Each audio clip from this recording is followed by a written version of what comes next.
আমি বিশ্বাস করি পিলখানার ঘটনাকে রাষ্ট্রীয় মর্যাদায় স্মরণ করা আমাদের জাতীয় দায়িত্ব।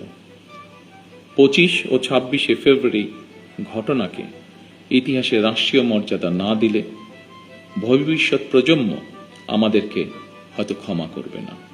তাই সেনাবাহিনীও আপনাদের সঙ্গে আলোচনা করে 25 এবং 26 ফেব্রুয়ারি স্মৃতিকে অম্লান করে রাখতে বর্তমান সরকার ইনশাল্লাহ কাজ করবে।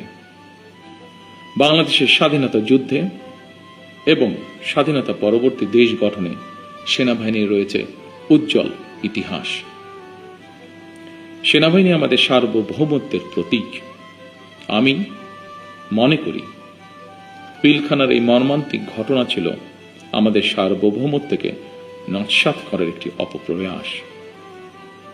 পিলখানার ঘটনার পরিক্রমায় আমাদের জাতীয় নিরাপত্তার কাঠামোর দুর্বলতা ফুটে উঠেছে। তাই বহির্বিশ্বের সাথে তাল মিলিয়ে আমাদের জাতীয়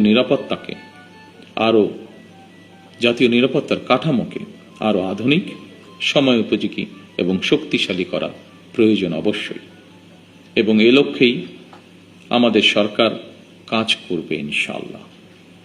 একই সাথে শহীদ পরিবারের সদস্যদের কল্যাণে তাদের সন্তানদের শিক্ষা, চিকিৎসা ও পুনর্বাসনের জন্য দীর্ঘমেয়াদী সুরক্ষা ব্যবস্থা গড়ে তোলার প্রতিশ্রুতি আমরা এরই মধ্যে ব্যক্ত করেছি।